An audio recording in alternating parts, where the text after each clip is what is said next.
Derrière le nom de Denise Nyakeru Tshisekedi, beaucoup voient simplement l'épouse du président congolais. Mais avant de devenir première dame de la République démocratique du Congo, son parcours a été marqué par les drames, l'exil, le travail dans le domaine médical et une vie longtemps restée loin des projecteurs. Qui est réellement Denise Nyakeru Tshisekedi? Comment cette femme née à Bukavu est-elle devenue l'une des personnalités les plus influentes du Congo aujourd'hui? Dans cette vidéo, nous allons revenir sur son histoire, son parcours et son rôle au sommet de l'État congolais. Avant d'être première dame de la République démocratique du Congo, Denise Nyakeru Tshisekedi a traversé une succession de drames personnels, d'exil et de sacrifices qui ont profondément marqué son parcours. De Bukavu à Bruxelles, puis du milieu médical à la scène politique congolaise, son histoire reste étroitement liée à celle du pouvoir en RDC.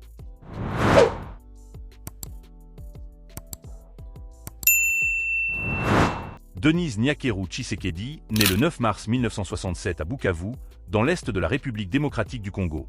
Elle est issue du peuple Mouchi et grandit dans une famille de 8 enfants, dont elle est la cadette. Son enfance bascule très tôt dans le drame. En janvier 1968, alors qu'elle n'a que 9 mois, ses parents, Étienne Nyakeru et Christine Talushika, meurent brutalement dans un accident de voiture à Bukavu. Ce premier événement tragique marque profondément le début de sa vie. Après cette disparition, la jeune Denise est envoyée à Kinshasa où elle est recueillie par son oncle maternel, l'abbé Sylvestre Ngami Mudawa, aumônier catholique des forces armées zaïroises. C'est dans la capitale congolaise qu'elle poursuit son enfance et son éducation.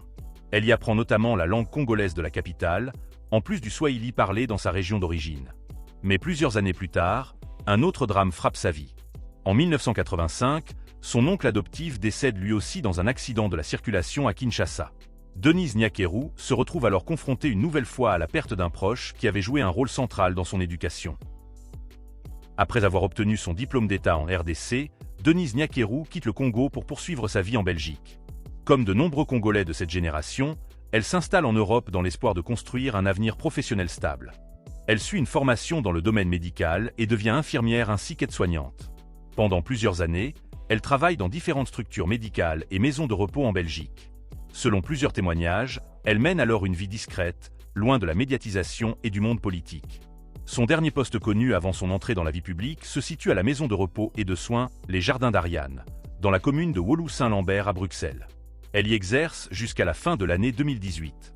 C'est également durant cette période en Belgique qu'elle rencontre Félix Tshisekedi, fils de l'opposant historique congolais Étienne Tshisekedi.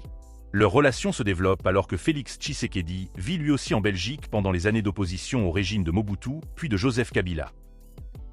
Denise Nyakeru et Félix Tshisekedi se marient en 1996. Ensemble, ils construisent une famille composée de 5 enfants, Fanny, Anthony, Christina, Sabrina et Serena. Durant de nombreuses années, Denise Nyakeru reste relativement éloignée de la sphère politique médiatique malgré l'engagement important de son mari dans l'opposition congolaise. Alors que Félix Tshisekedi gravit progressivement les échelons politiques au sein de l'Union pour la démocratie et le progrès social, Denise Nyakeru conserve une image discrète et réservée. Ceux qui l'ont côtoyée en Belgique décrivent une femme attachée à la famille, à la religion et au travail social. Elle parle plusieurs langues, notamment le français, le swahili, le tshiluba ainsi que l'anglais. Cette diversité linguistique lui permettra plus tard de communiquer avec différentes communautés à travers le Congo et lors de rencontres internationales. En mai 2019, elle crée la fondation Denise Nyakeru Tshisekedi, souvent abrégée FDNT. Cette organisation devient l'outil principal de ses actions sociales en République démocratique du Congo.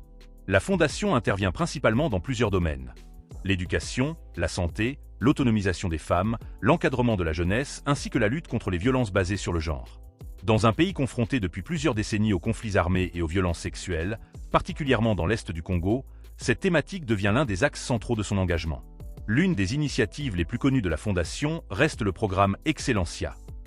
Ce projet vise à récompenser les meilleurs élèves de l'examen d'État en RDC en leur offrant des bourses universitaires, aussi bien au Congo qu'à l'étranger. Plusieurs étudiants congolais ont ainsi pu poursuivre des études supérieures grâce à ce programme. À travers cette initiative, Denise Nyakeru cherche à promouvoir l'excellence académique et à encourager la jeunesse congolaise à investir dans l'éducation malgré les difficultés économiques et sociales du pays. Je suis Denise Nyakeru, la cadette d'une famille de 8 enfants, dont 4 filles et 4 garçons. Je suis orpheline de père et de mère depuis l'âge de 9 mois. Je ne les ai pas connus. J'ai étudié un peu à Kamina et à Kinshasa, au lycée Tobongisa, là où je fais la coupe et couture. Ensuite, je suis allée en Belgique à l'âge de 18 ans. Et là, j'ai connu mon mari quelques années après. Nous avons vécu en Belgique depuis toujours, donc à Leuven, entre autres à Bruxelles. Je l'ai rencontré, il était déjà fils d'opposant.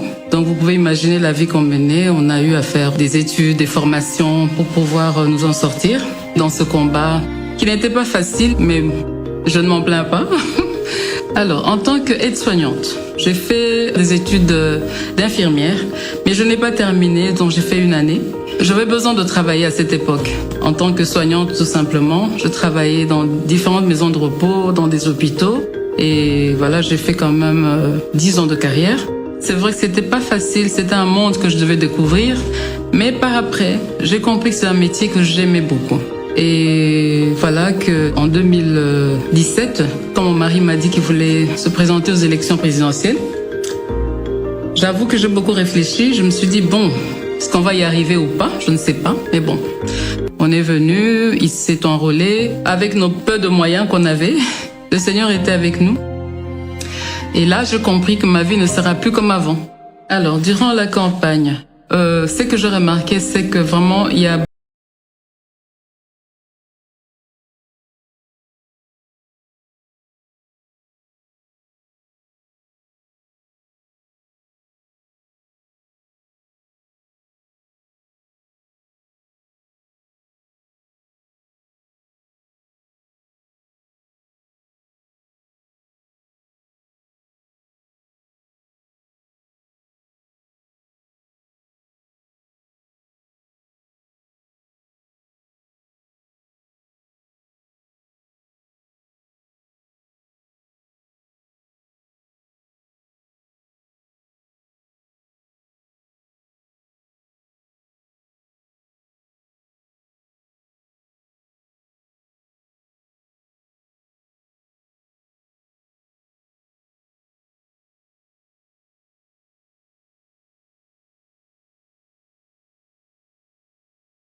meurent avant d'atteindre l'âge de 5 ans. Le saviez-vous? Le mariage précoce avant 18 ans. 43% des femmes âgées de 25 et 49 ans ont déclaré en être victimes. Le saviez-vous? Seulement 3 femmes sur 10 ont accès au marché du travail et majoritairement dans l'informel. Le saviez-vous? 4 filles sur 10 vont à l'école et que seulement 50% d'entre elles ont la chance de terminer le cycle primaire. Le savez-vous? Cette fatalité doit s'arrêter. Je n'ai guère la prétention de tout faire, de tout changer dans ce pays. D'ailleurs, soyez sûrs, je ne saurais y arriver. À chacun son rôle, mais en revanche, j'ai la prétention de m'exprimer, de m'élever en porte-voix et faire savoir à qui veut entendre les situations réelles de mon peuple, de mon pays. Non, je ne resterai pas inerte, ni silencieuse. Je fais le choix, pas simplement de m'exprimer, mais aussi et surtout d'agir. C'est pourquoi je lance aujourd'hui le mouvement Plus Forte. Plus Forte se veut avant tout d'éveiller les consciences des filles et femmes congolaises, de les accompagner dans l'amélioration de leurs conditions de vie ainsi que leur situation actuelle. Ce mouvement repose sur 4 piliers. L'éducation. La génération 2030 est celle d'adolescence d'aujourd'hui. Pour ce faire, je crois qu'il nous faut plus d'investissement dans leur éducation en vue de prévenir le mariage et les grossesses précoces. Nous aurons les femmes plus fortes en 2030 si nous investissons aujourd'hui dans l'éducation de nos filles. La santé. En tant que prestataire de santé et mère, je n'aimerais pas voir une femme mourir en donnant la vie pour des causes qui sont évitables. Je rêve d'une génération de femmes plus fortes, capables de planifier les naissances et de contribuer efficacement au développement de ce beau pays. Je voudrais contribuer à soulager les souffrances des drépanocytaires à travers une bonne prise en charge, les violences basées sur le genre. Nous avons l'obligation de restaurer la dignité des femmes congolaises en vue de leur pleine participation à la consolidation de la paix et la reconstruction de la nation. Un système de protection sociale devrait permettre d'assurer la prévention et une prise en charge des victimes. Le développement des centres d'accompagnement des femmes et des filles victimes devait être une de nos priorités. L'autonomisation. Quand une femme est autonome, c'est toute la société qui en bénéficie. Encourager les initiatives des femmes entrepreneurs et accompagner les activités génératrices des revenus des femmes et jeunes filles vulnérables contribueront à les rendre plus fortes dans le développement harmonieux du pays. Mes chères dames, en tant que première dame, mère de 4 filles, je m'engage à ce que vos problèmes ne soient plus inconnus. Je m'engage à être la porte-parole de vos différentes causes.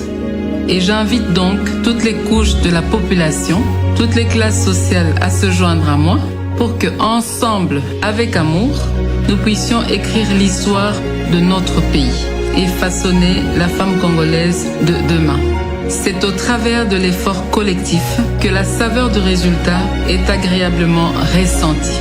Ce sera donc avec l'adhésion de tous et de chacun que nous pourrons prétendre être d'un apport réel au changement attendu avec des femmes congolaises plus fortes. Ensemble, plus fortes.